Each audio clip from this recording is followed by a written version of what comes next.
3 a.m. in the morning. I'm sitting That's hit to right field. Long run for Pilar. And Pilar all out into foul territory to make the play. Bogarts with a drive out to right field. Judge is back on it, and that one's gone. Against all odds. Here's a high fly ball driven deep to right. Verdugo back to the pen. Leaps up. He caught it. He caught the ball. He took it back. And I will keep on waiting for a better day. Ladies and gentlemen, welcome back to the Pesky Pole Podcast. I believe this is episode 89 now. We're about 70 games into the season, rocking and rolling. Joining me in this episode is a good-looking bastard, but definitely not as good as Brian Kostev, the beautiful man himself. But you shall call this guy... You got his name wrong. What? You got his name wrong. It's beautiful Kostev? Bastard. The beautiful bastard himself, Brian Kostev. Don't hold back on Brian the GOAT. I shall give him his full title. I would like to apologize. But this man is I would consider him an excellent person when it comes to persuasion. Mainly because if you look at his girlfriend and you look at him, there's no way he should be with her. Adam Wright. Adam, introduce yourself to the people. Oh, hello you know there. It's true. You know my it's name true. is Adam Wright, and if this show weren't rated for children, then I would have a lot of things that I could say about Robert, but we'll just keep it PG. Keep it PG-13. Keep it PG-13. This kid's a ballerina. Yeah. And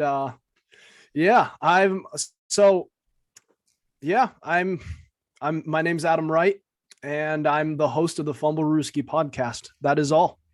That's Go and check out my podcast because my podcast is superior to yours now. Yeah.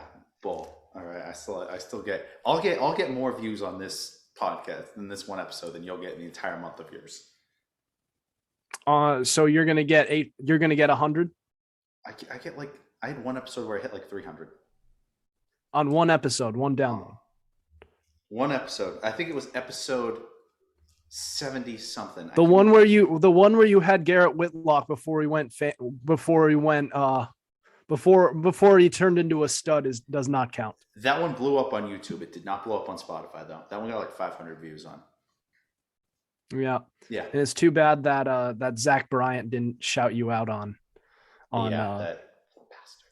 Section what was it? What is it? Section 10 podcast? Yeah, I got to get him back on the show because he's not doing too bad in our system from what I'm seeing.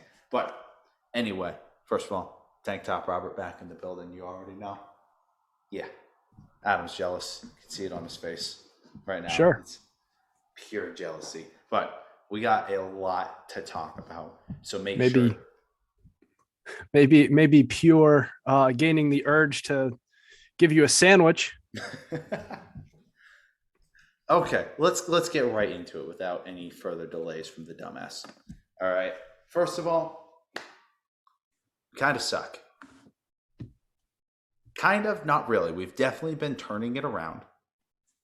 But it's just we're so far out of the top of the AL East.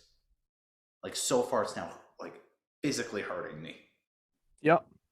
And the problem is that this is just going to continue for years and years on end. Because the Yankees are going to end up going down. Obvious thing is obvious. Their team is going to end up going down the toilet. Probably like 2 to 3 years. They're going to have to start another rebuild. But in that time, in the 2 to 3 years, the Blue Jays are going to be atop the division for as long as we can foresee. So right now, in all honesty, now that I'm thinking about it, last year was our year to strike. Like last year was the year. But I don't know. This year we just started out so average. We were just in the AL championship. Wait, this year started off average. You realize they started 10 and 19? They had a really bad start to the season and they've been actually cruising since I'm saying like currently we're like average-ish. We're only 5 games above 500. We're 13 and a half back from the division. And we're 67 games through the season. Yep, that's correct. When you can only say I'm better than the Orioles in our division, something is wrong. Hang on. So is that your take on this season so far? Before I go on, Average at best. So Yes. here's what I'll say about the Red Sox. Mhm. They had a really tough start to the season, and Yeah. I don't know. So the last I checked their statistics, they went on a 20-8 run after that tough start. I'm not Yes. sure where they're at right now. However, I think it speaks more to the competitiveness of the AL East rather than to how bad the Red Sox are, because the Red Sox are actually they're starting to rebound and they're getting better and better as the season goes on. Their starting rotation started off great and it's still pretty good, not quite as good just because of Rich Hill. Yeah. Because he's fallen off a little bit. Still a serviceable starter. We'll get At to that. 42 years old, we ain't gonna complain. Yeah, and he's a good back end starter, but Yeah. I have no complaints of the rotation.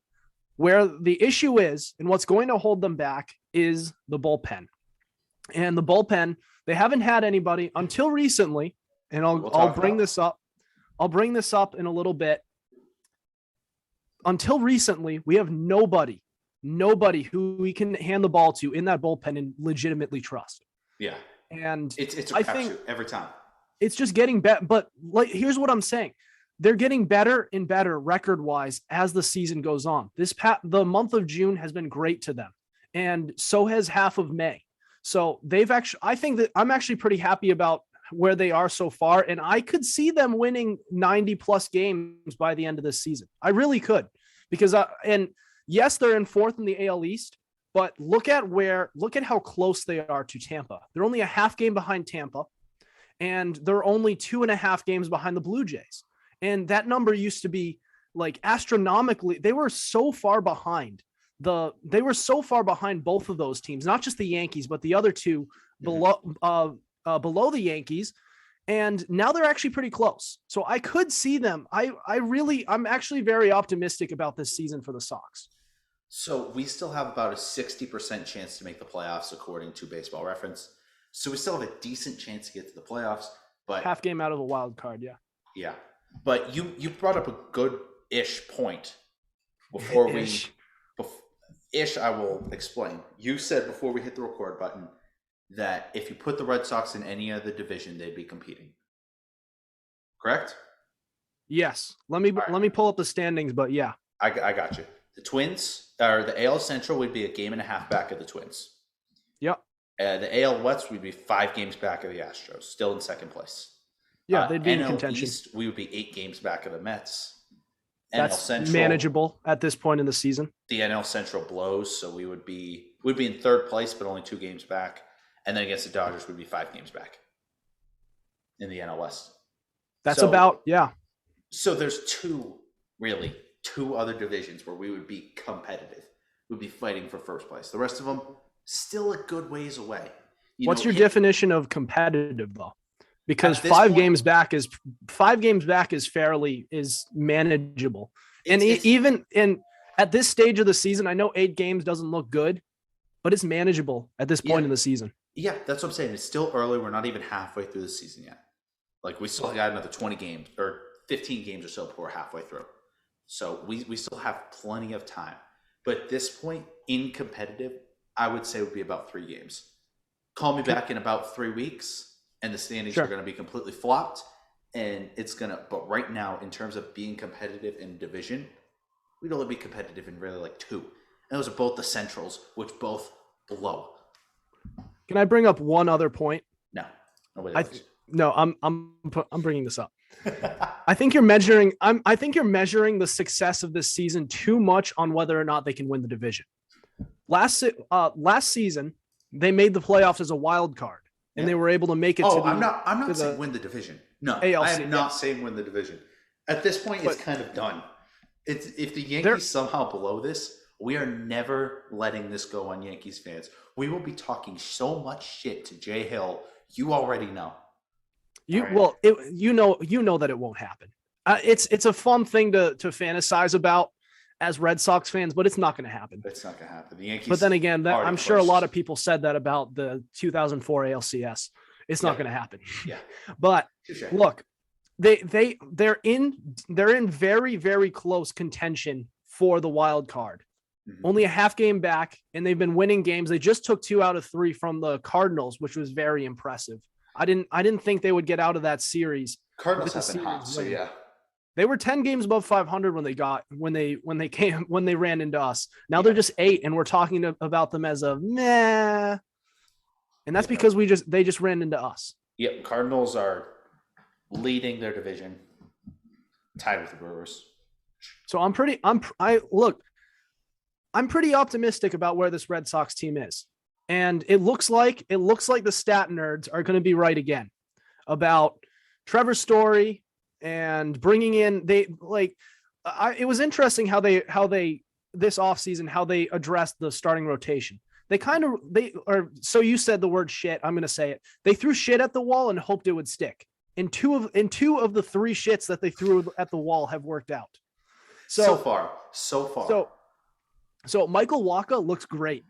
And I'm a white Michael Wacha fan because of his 2013 postseason performance. Yeah. But Michael Wacha has worked out. Rich Hill has not been as good as he was in the start of the season. However, he is a manager. He's a solid starter who back of the end starter who gives you a chance to win. Yeah. And James Paxton is yet to play a game, but once he plays, let's see how he plays. Yeah, let's give him a chance. And we still have Chris Sale coming back. And even when he came back last year, he was pretty solid. He's not what he was, but he could be good. Yeah. What is he out for this time? I forget. What's that? What injury is he out on this time? I think it was a stress fracture in his ribs. Oh. So, I mean, look, that guy is obviously built like a paper airplane. Yeah, at this point, yeah. But when he's healthy, what he can do, I mean, he's the key to this whole season pretty much. Yeah, and even if he can't come back, I still like what they have. Nick Pivetta has turned out to be a very good starter. Oh, and 100%. I give Chaim Bloom a lot of credit for figuring him out. Remember when we traded for Nick Pivetta and Connor Siebold and gave up who do we give up? Why am I blanking on his name? The closer we had, Brandon Workman. Yep. So we gave up Workman, and then Workman came right back a year later. He sucked at that point, but we got 2 quality pieces. One who I think Siebold's now kind of bouncing up between AAA and AA. He hasn't played at all yet for the majors, but he's still bouncing up in between there. But then Pivetta is now our ace, basically. Yep, it's between him and Wacha, and Eovaldi's coming back too. Mm-hmm. So I do like their rotation right now. I do. I know a lot of people don't like it. It does lack in depth so far, but they're getting Sale back. Paxton's going to come at some point. I like where they are. I really do. And can I mention that one guy in the bullpen yet? Or is there something else you wanted to get to? We'll do the pitching first. So we've already talked about the pitching, so you can talk about him. All right. Let me get to him because I just had his statistics up. Box here. So John Schreiber. This is the name that is going to be the fate of it's going to determine the fate of the Red Sox season. That's a little bold, but so this kid the way it works with all these small market GMs is they really do throw shit at the wall and they hope something sticks. Yeah. They bring all of these guys in. They're called geniuses. And once it sticks, it looks like they found their guy that stuck. So John Schreiber. So he was acquired after the 2020 season. And in 2021, he only played in 1 game through 3 innings, 1 earned run, making it a 3 ERA. Fair enough. Not big enough of a sample size. However, this season, he's pitched in 20 games, 2-0, 0.87 ERA, 0.87, and a 0.68 whip. That is incredible. And this is a kid who, once Chris Sale comes back, Mr. Garrett Whitlock comes back into, at least I hope, Mr. Whitlock goes back into the bullpen, and you can decide who plays closer, who plays setup man, but you have a 1-2 punch there. And then you have your rotation that's set, bullpen set, offense set. Let's go on a run. Mhm. Now, as we said earlier in this show, we're not winning the division. Yeah. However, we can make the playoffs as a possibly in the top wild card spot. That's not out of the question. No. And then Same thing as last year. And then once you get it's in the thing the thing I love so much about the MLB postseason is it's become about make the tournament. You get hot, you make the tournament, you make a deep run, and it's anyone's game at that point. It's anybody's game. And that's kind of, I think, what sets apart between like the MLB now and the NBA. Like it used to be that both, it'd be like, oh, your small town markets, it's a miracle if they can make it. You know, like the Milwaukee Bucks had to really go through years and years of suffering. You look at teams like the Kansas City Royals, they're never going to win a chip. But you get the right small market team that can get hot in the MLB now, there's no telling. Like any team can beat anybody at this point in 7 games, unless you're the Cincinnati Reds. In that case, just go home. And it sucks that we're talking about the Red Sox like a small market team because they really shouldn't be running their organization They're a top that way. 4, should be a top 4 organization behind the Dodgers, Mets, and Yankees. But and they have all these resources. This is why I don't like I like the small market touch to it, but it's the fact that it takes over the entire identity to a big market team. Like you have the resources, use them. But Yeah. that's neither here nor there. Look, and another thing to bring up is this division, while it's tough and it sucks to be in such a tough division, it's going to make them battle tested. Exactly. Some of the toughest teams you're going to face in this coming postseason might very well be in your own backyard, which is the AL East. So aren't there have that going that for you that you're going to be a tough team. Is it 3 or 4 teams that make the wild card?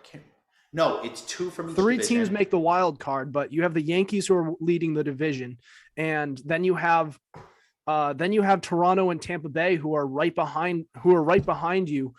Cleveland has gotten red hot, and for a while the Red Sox had that final spot, but Cleveland got red hot and now they have it, but you're only a half game back. Yes. Which I'm very glad about.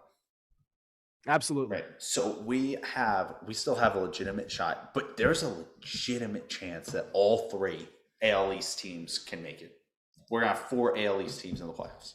I do think that's going to happen. I have a lot of faith in the AL East, and I think that's what it's going to come down to.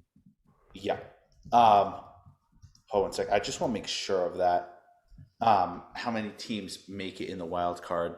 Yeah, you're right. 3. So we have the 3 winners, and then we have 3 wild card. So with that, right, we talked about our boy John Schreiber. Now let's go over to the offensive side. And I don't know how to describe it. You only have 3 dudes who are batting above 300, and the rest fall off like a cliff. Okay. It's weird how it's working though, isn't it? Because those guys who fall off a cliff, they're still producing. Yeah. You see Verdugo. Last night he got 2 hits. And Vasquez, who's batting 271, had 2. Story, while batting 221, is making an impact on offense, and it's weird. Yeah, I know. I still don't understand. It's the stat nerds, I'm telling you. And they were talking about this. Come back. We were talking about it. They were talking about it when it first came up in 2002 when the Oakland A's did that whole Moneyball thing. Yep. And people were asking, how are they winning these games? And they were winning games at a record pace. They got one and done in the playoffs. But I mean, this is what happens. And yeah. I predict this Red Sox team is going to win 90+ games. Yeah. You want to know the weird thing? We still have the 3rd best batting average in the league. Yep. And we're top 3 team when it comes to batting average. And guess where they are in run differential? Where? They're 3rd in the AL East. You're 4th. So you are the Red Sox. You're 4th in the AL East, 3rd in run differential in the entire American League. Stat nerds, man. Stat nerds. All right. So when it comes to strikeouts, we're in the top 10. Like I said, when it comes to average, we're third. Can you guess the two teams that are above us in batting average? You're never going to guess it. I can look it up. I'm on No. MLB.com right now. Just But guess. tell me.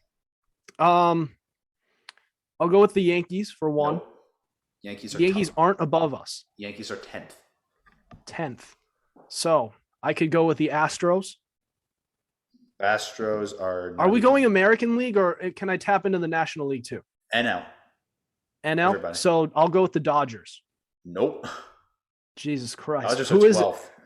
It's the Mets, who are tied with the Rockies. Okay, but the Rockies, man.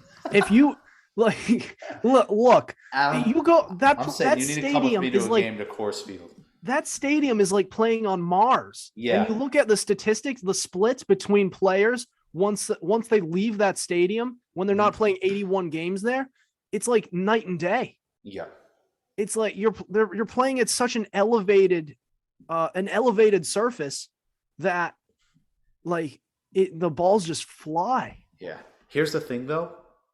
We're still top 10 in pitching, too. We're 8th. Number 1 is And the Yankees, who have by a what? 2.86 ERA. But by what? So by ERA.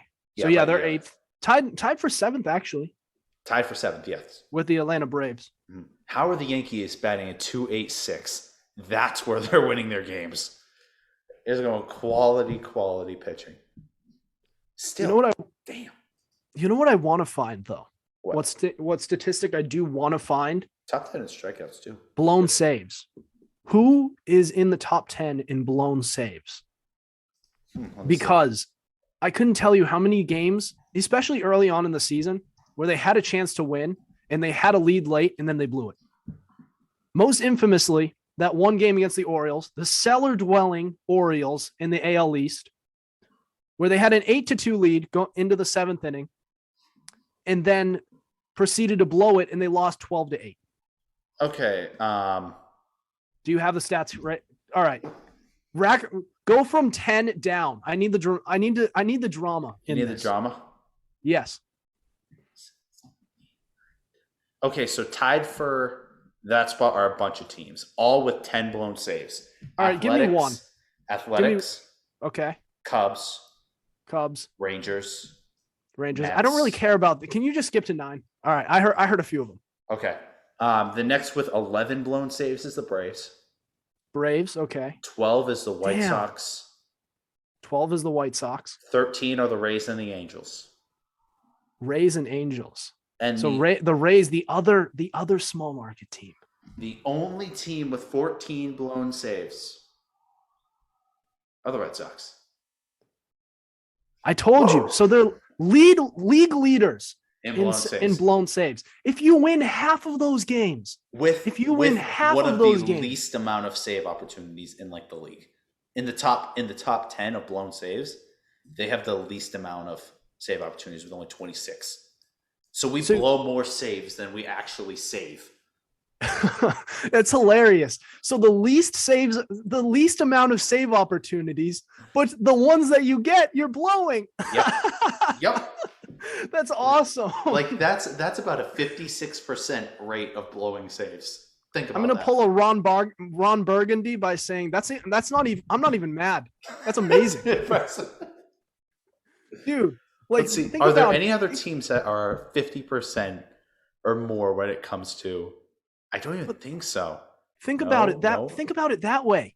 If you win half of those 14 games, that's 7 games. Yep. You don't only have the second place in the AL East by a long shot. Yeah. You're also in contention for the division. You're 6.5 back at the Yanks.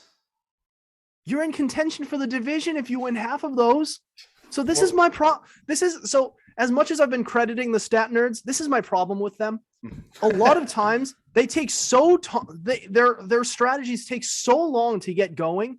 Yeah. That in the time that it took to get going, you could have actually made up ground that you wish you would have made up later in the season. I guarantee you, if you miss a playoff spot, if you miss the playoffs by a game or two, I'm not going to be looking at saying, hey, well, why can't we expand the playoffs like one of those jackasses? I'm going to be saying, why didn't we win one of those 19 games that we lost when the season started? More specifically, one of the 14 blown saves that you had. In fact, it's going to get much higher once you get to later into the season. Let me look and see if Baseball Reference shows blown saves. How many did they have last year? Let me find that out. Okay, I got you. But although their Keep bullpen was a talking. lot better last year. Yeah, keep talking while I look this up. Yeah. So isn't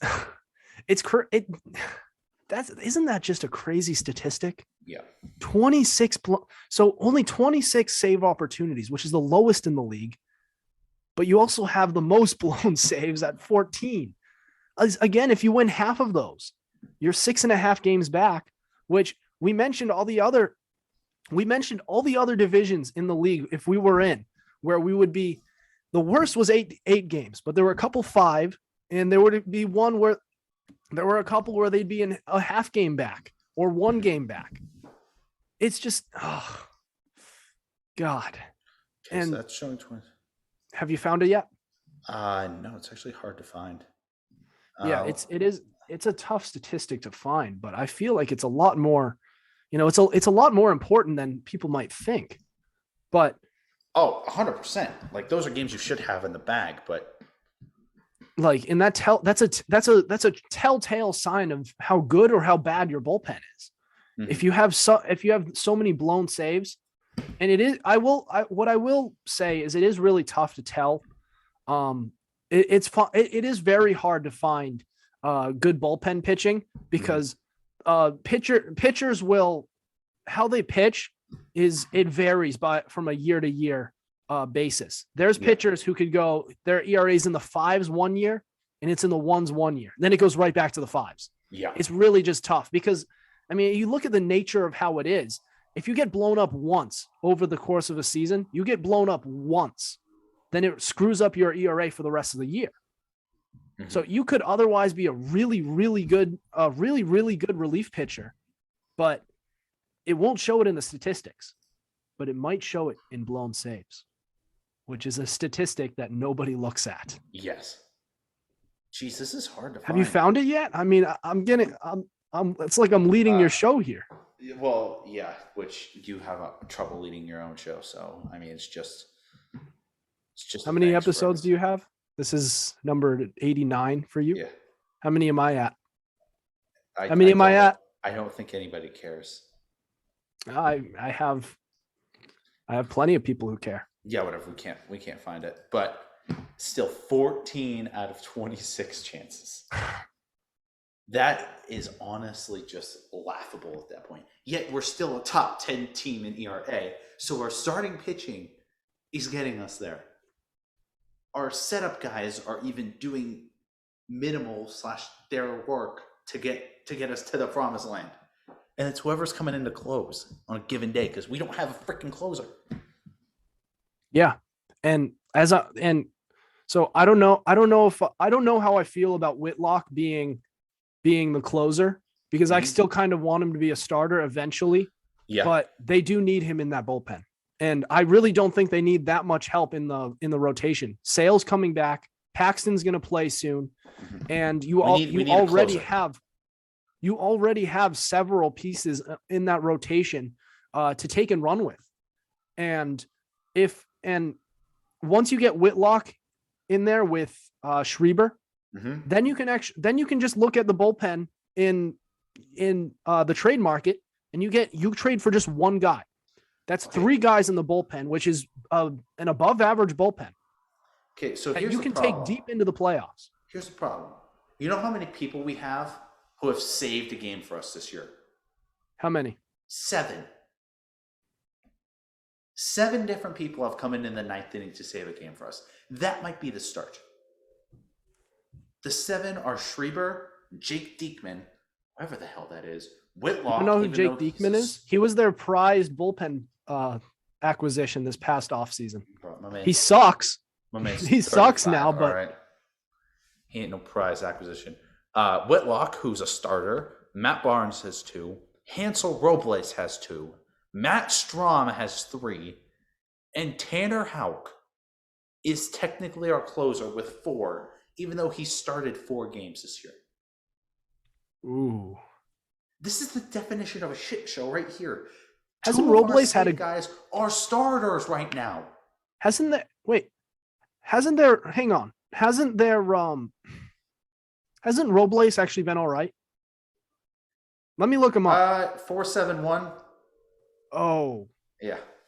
Ooh. With He started off the innings. season good, but something happened. Okay. So You see, that's what I'm talking about.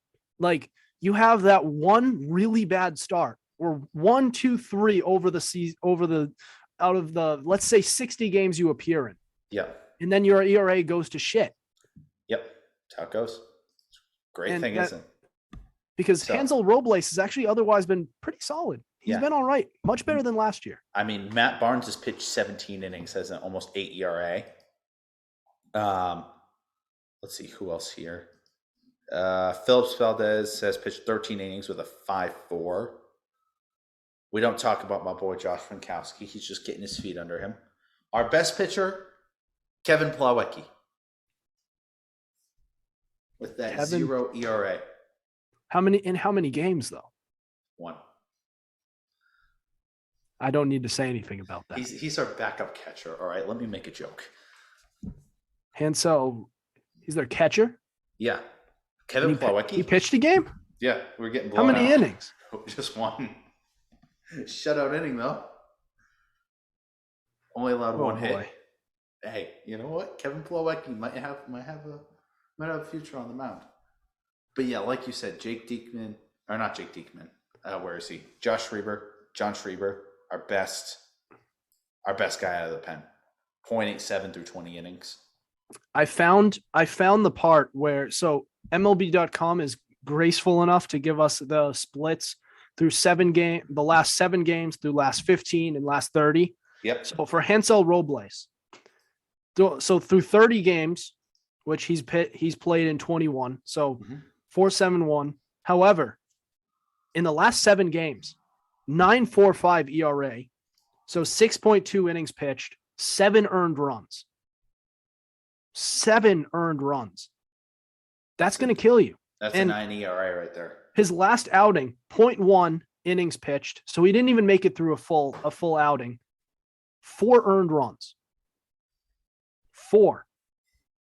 You want to So- know what that? You want to know what that is on an ERA standard? Yeah, 108. there you go. 108 ERA in his last 1 game. Wait, is that right? Yeah, 108. I actually did that math out in my head. Fuck you, Adam. Okay, shut up. Yeah. We're done with that. Look, can you believe it really does suck the way it works with bullpen pitching, but that's kind of the way it works now. Is if you could be a very good otherwise very, very good relief pitcher. Mm-hmm.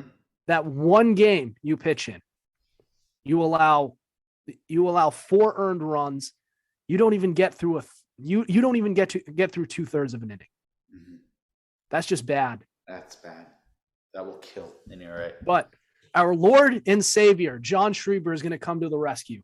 And Garrett Whitlock will join him as soon as Chris Sale is back. As soon as they decide that, hey, this guy's having a 4 ERA as a starter. He had a 1.5 ERA as a closer. Maybe we should keep him there. Maybe that role suits him there. Then Nick Pivetta wins Cy Young over runner-up Michael Wacha.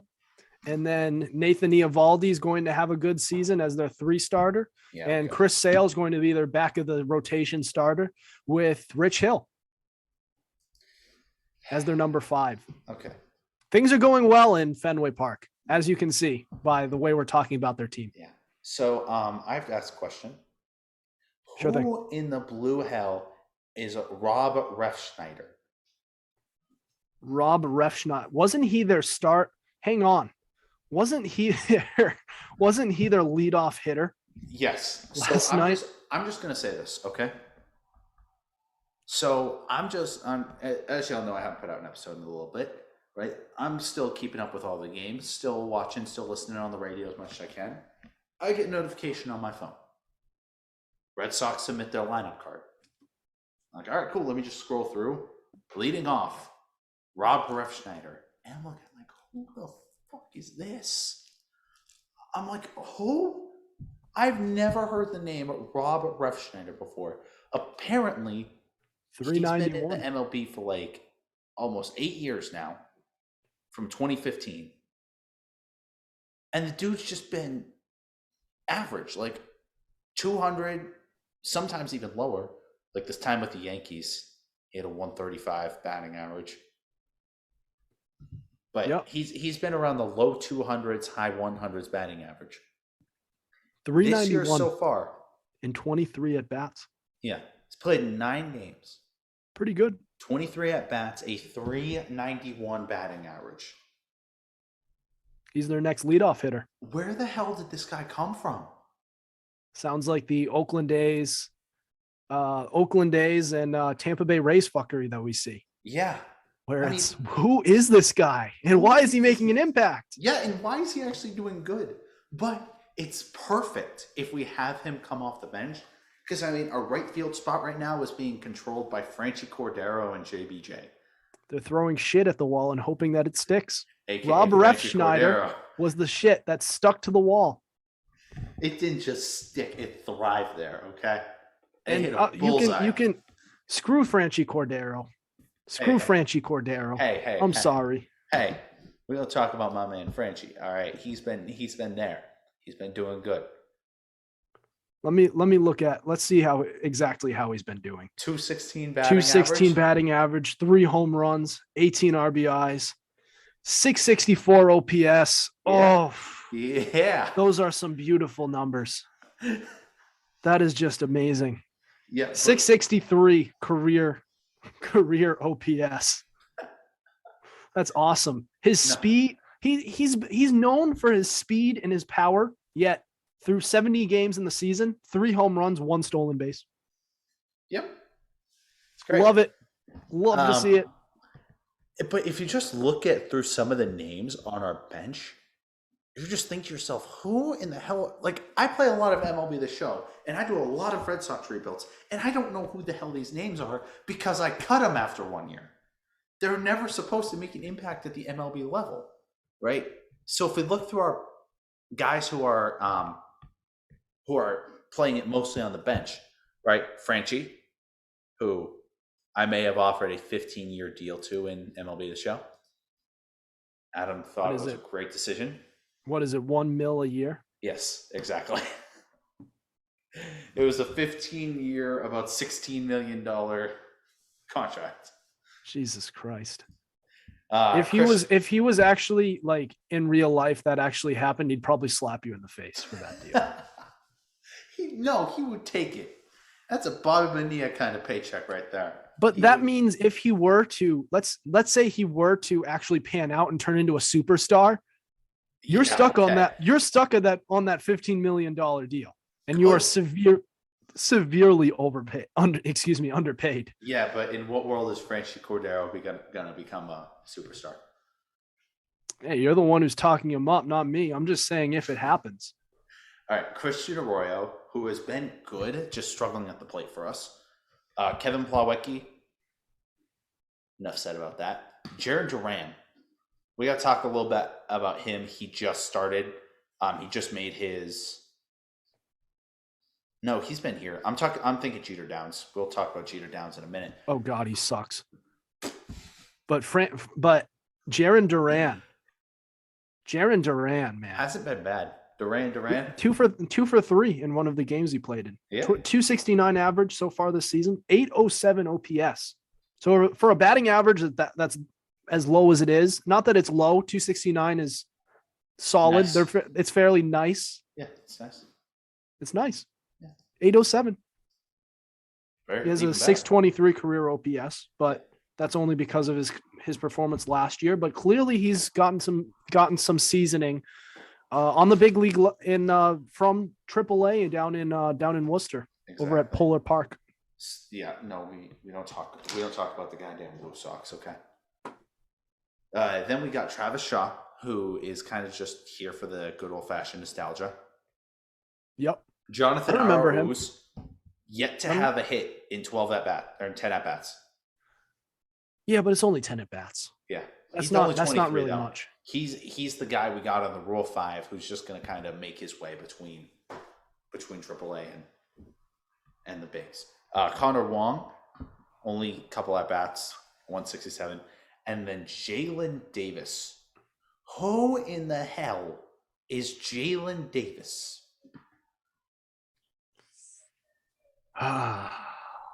He has a career WAR of a -0.5. He has done more bad in his career than good. His career, all with the Giants, besides this year, 167 batting average, 167 batting average, 111 batting average, and this year he's 2 for 4. Interesting. Why are you here? Who authorized you to be here?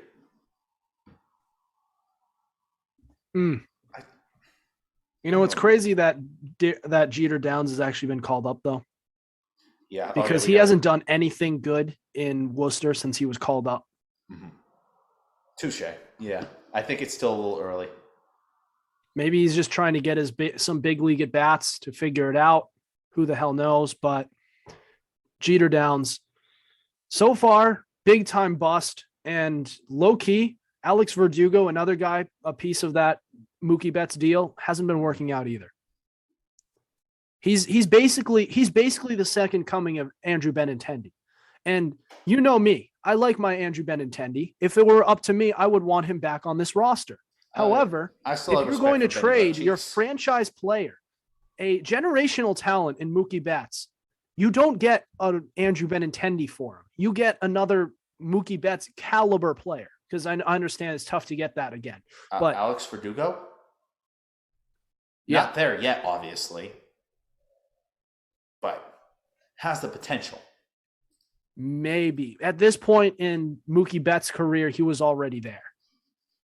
He was already on that level. He's another Andrew Benintendi. He has good speed. He can hit. You did not just say Alex Verdugo was Benintendi. Yes, he is. Please, just save yourself the pain. Just take that back. All right. Just apologize. That's more of a compliment. No. Adam, what have you been smoking? Andrew Benintendi and Alex Verdugo are, at least production-wise, clones of each other. Okay. Excuse me for 1 second. I'm gonna put out something. Continue to say your point. Sure. Look, they're both guys who have speed. They both can play in the field. They both can hit for they can hit for a decent average, and they can both smack the ball out of the ballpark every now and then. But look, if you're going to trade for Alex Verdugo, you don't trade Mookie Betts on the other end. Mookie Betts is your star player. You don't swap those guys. And that's my issue in this trade. Even though Jeter Downs has sucked as well, it's just Alex Verdugo was supposed to be the centerpiece of this deal, the guy who is supposed to be the next Mookie Betts who replaces him with production. He has not done that. He hasn't at all. But and meanwhile, really Mookie Betts is down there. To do that. What's we that? knew when we traded Mookie Betts, we were getting the raw end of the deal. We knew that. Okay, so between Connor Wong, Jeter Downs, and Verdugo, we knew those three combined were adding up to Mookie. We knew that. They can at least come close. He can. If you're going to trade Mookie Betts, you need to get a haul of prospects for him, and you did not get that. And I'm saying that Verdugo right now is closer to Mookie than he is to Benny. I think he is all around. He's about closer. He's closer to Mookie than he is to Benny. Right. Let's pull up stats then. Do not dare say that Verdugo is a Benny clone. I need to pull up the statistics. But off the top of my head, they're pretty damn close to each other. No. Off the top of my head, they're pretty damn close. Compare batting average, compare stolen bases, compare Are we defensive. comparing Andrew Benintendi this year or Andrew Benintendi when he was on the Red Sox? Because you and I have gone back and forth on this numerous times. Okay, in his baseball reference photo, he looks extremely depressed. Let's go off of it. It's interesting. So what do you mean by Red Sox career? Because usually you use those 10 games that he played during the 2020 season I'm not to sum up his entire career in. I'm not talking about 2020. I'll talk about 2019, 2018. Like the most recent Red Sox, like legitimate season from him. Yeah, I think he's about they're fairly close to each other. Yeah. 290 and 266. And Verdugo this year is about 247. It's a down year for Verdugo. But fielding wise, speed wise, Verdugo has him beat. Power wise, Verdugo has him beat. Sure, I'll give Benintendi better contact. That's about all I'm giving him though. Arm strength, I'm giving to Verdugo. Fielding in general, I'm giving to Verdugo. So last season, 2021, he had an OPS of 777. What was Benintendi's? What was Benintendi's in 2021? Was Benintendi's in 2021? In 2021, what was Andrew Benintendi's OPS? Shit. And we're scrapping the 2020 season. I'm sorry, I don't count that. It was 60 games. They were playing with no fans, and it started late in the season. It was hardly even a spring training. OPS for Benny in what year? So we're comparing 2021. So 2021. 766. 766 for Verdugo? For Benintendi. Okay. For Verdugo was 648. So Verdugo? In 20. Oh, that's 2022. I'm talking about 21. So I have Verdugo right here. 777. What was Benintendi's? 766. So slight. So it's about identical. Slugging percentage. So Benintendi. So I'm sorry. I had Verdugo. 426.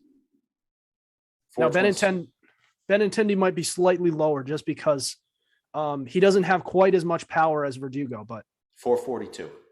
442. Ooh, what? Yeah, ooh, he had a little higher. Yeah. On base percentage. So Verdugo had 351. How much for Benintendi? 324. So obvious to Verdugo. All right, so Verdugo gets that one. Batting average, I believe off the top of my head, Benintendi, did he have 277?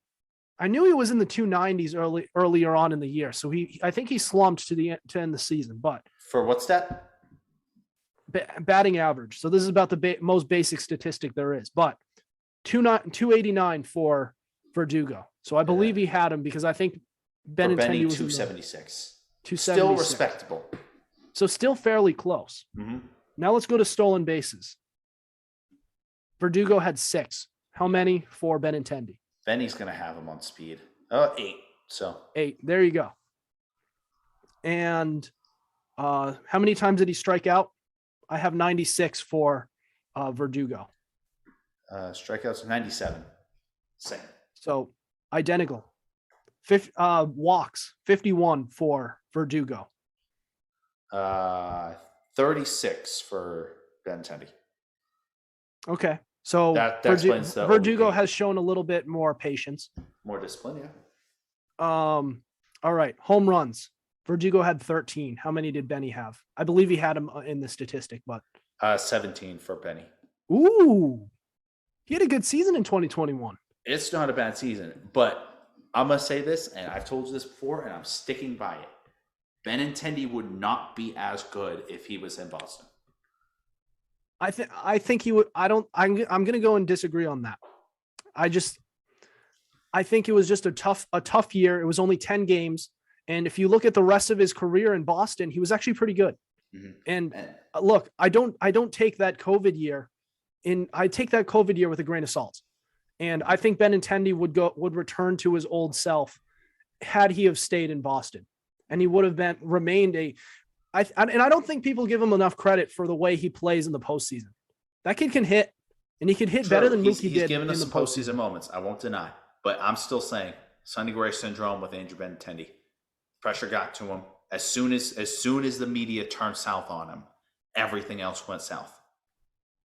I disagree. I feel like that's not the entirety of why he sucked in 2020, but that has to do with a big part.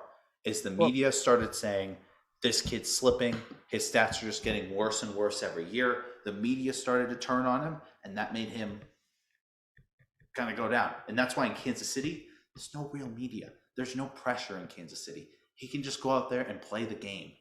In this Boston, is too much. You can't do that. Look, your theory is sound. Mhm. I disagree when it comes to baseball, because with baseball, it's just a different animal than in football or basketball. You can still have put up good numbers with pressure, especially during the regular season. I mean, one game out of 162, when fans are coming to the ballpark, they're more focused about having a good time rather than whether or not Benintendi goes 0 for 4 or 4 for 4. It's a nice thing if they do well, but when they go 0 for 4, it's like, okay, all right. Yeah. But let me just say this. All right. I'm going to delay the outputting of this episode. How far are we in? About 55 minutes. It's been a long episode, but yeah, we're going to wrap it up. It's felt shorter. But if I remember to, I'm going to cut in. I put a poll out on the pesky poll. All right. Who would you rather have, Verdugo or Benny? I put that poll out. We're going to give it till the end of the day. Say about 9 o'clock Mountain Time. So about 11 o'clock your time. Okay. And I'm going to check it again. I'm going to cut right about here, and I'm going to talk to the people. I'm going to let them know who won on the Instagram story. It's probably going to be close, but I feel like people are going to lean towards Verdugo. It shouldn't even be close. It shouldn't be close. It should be Verdugo long slide. There should be like 4 people who pick Benny, and that should be you, 2 randoms, and my sister. That's it. Okay. My little sister still has the biggest crush on Benny, and it pisses me off. All right.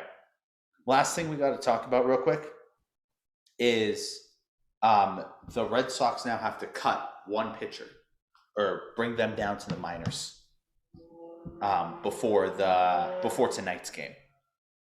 I kind of rosters will be limited to 13 pitchers starting Monday, and this time Major League Baseball means it. The rule was originally planned for 2020, but was pushed back.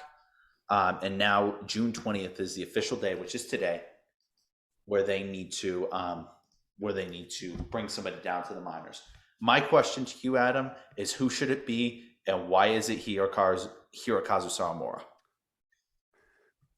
It's going to be Schreiber, because nothing the Red Sox do makes sense. If it's Schreiber, we're throwing a riot. Okay, we're invading Jerusalem. Okay, Jesus Christ. Okay. We're going to take over the Holy Land. Okay. And we're going to find out what it's going to be. It's going to be the real last crusade. Okay. It's not going to be for any religious reasons, just because the Red Sox sent down John Schreiber. It was James Norwood. Once again, I say who? There's a lot of pitchers that you can make a solid case for, though. Yeah, this dude was 1-0 so far throughout the season with an 8.31 ERA. Yeah. Interesting. Last 7 games, he pitched 6.2 innings in his last 7 and had 8.1 ERA.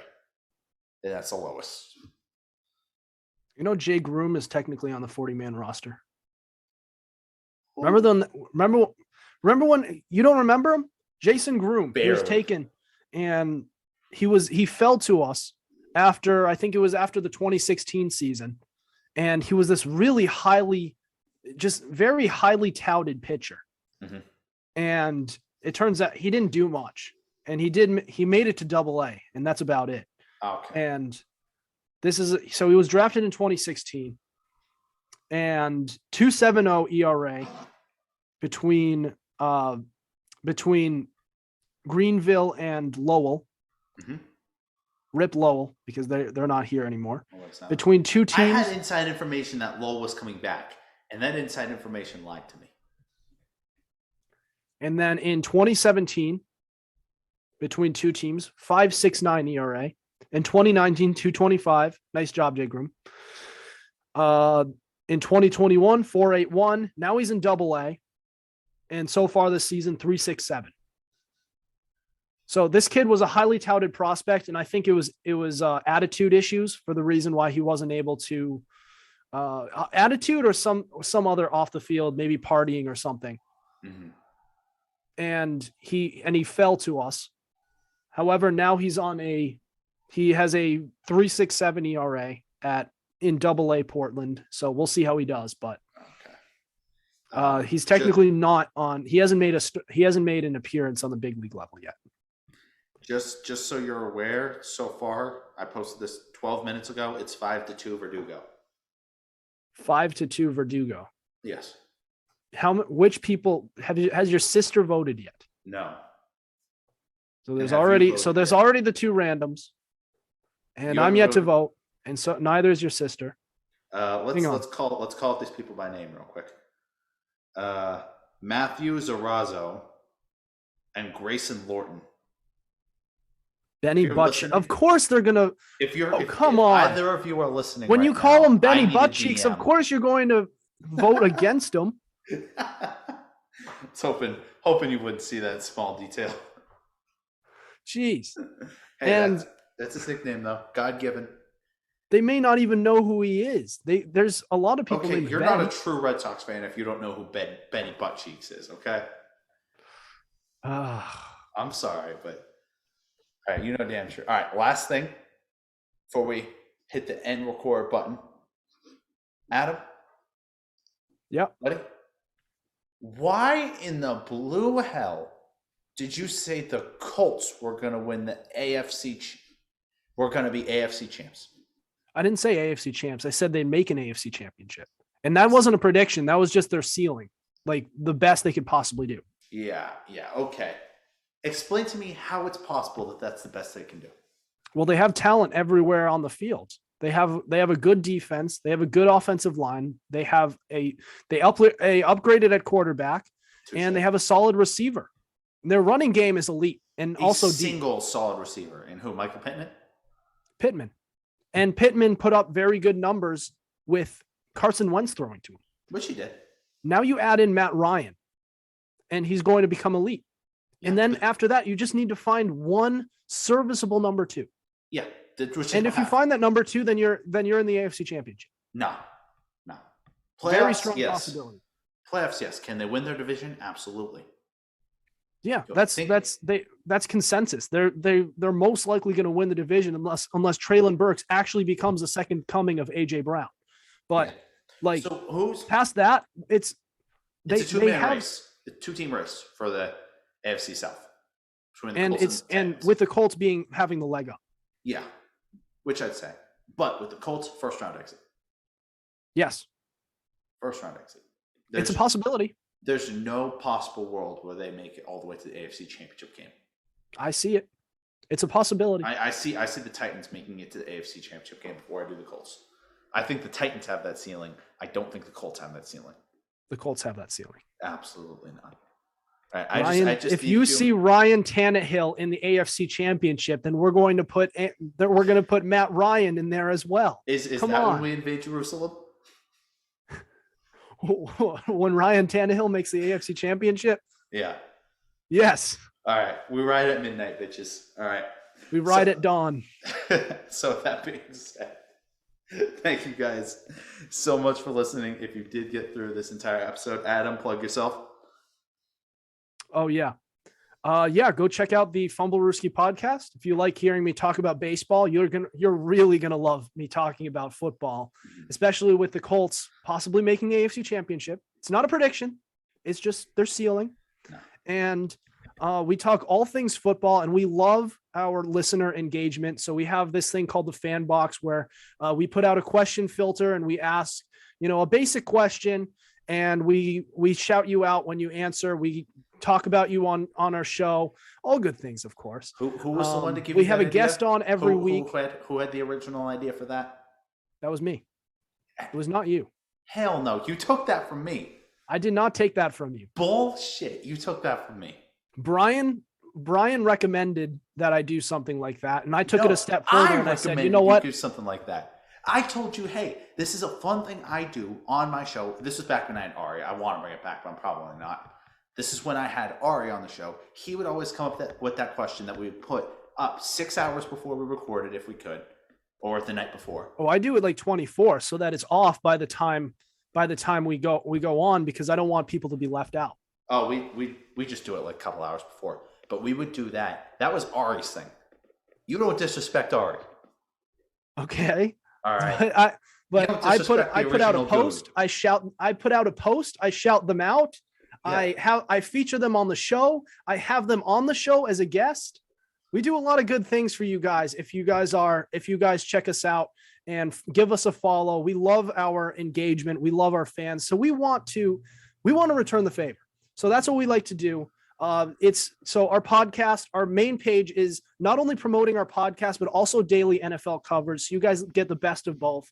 And yeah, we have a lot of great things coming. We're going to tap into the fantasy football world as well. So you guys can get your fantasy football fix, find out who to start and who to sit, and then you lose your league and then blame it on us and call us jackasses. All the whole 9 yards, no pun intended, but definitely go check us out. We are we're growing and we want you guys to be part of that. Adam, who's been one of the leaders in our league throughout the past 2 seasons? Past 2 seasons? That would be you. Yeah. How many of those did you win? Talking to me? Hey. I think I don't. That's a good question. I don't think we have that information available at the moment. Yep. But, Choker. Hey. Choke. The first Atlanta one Braves. I won. Atlanta Braves in the 90s. That first year I should have won. LA Dodgers outside of the COVID year. Okay, hold on. I need to explain this real quick before we end the episode. Not this previous football season, but the one beforehand, right? I was in the conference champ, whatever you want to call it for fantasy football. I was in the second to last round. Something happened with the seeding where I wasn't placed against the right guy. If I was placed against the right guy, I would have won. I was placed against another guy, I lost. Come around to the final day or the final week, Alvin Kamara scores 6 touchdowns for me in fantasy football. I would have whooped some candy ass, and that money would have been mine. But no, Brian Mucker wanted to be a little you-know-what. Yep. Yeah. So, yeah, I should have won. Who's not on our show anymore. Yeah, no, that dude could kiss my ass. All right. But that being said, thank you guys so much for watching it. Today was a long episode. It was long. It was long, but it didn't really feel that way. I love talking baseball, man. It was a good hour 5. Next week, we're probably going to have the one, the beautiful, the legend, Mr. Brian Kostiff, the beautiful bastard himself, on. Adam, any last thoughts? Nothing much. Just, go Red Sox. They're going to win 90-plus games. Colts, their ceiling is the AFC Championship. And John Schreiber is our Lord and Savior. Yeah, I'll put my hand on the Bible right now for John Schreiber. Anyways, God bless you guys. Never listen to Adam's NBA content or his NBA takes because those absolutely suck. We'll see you guys next time.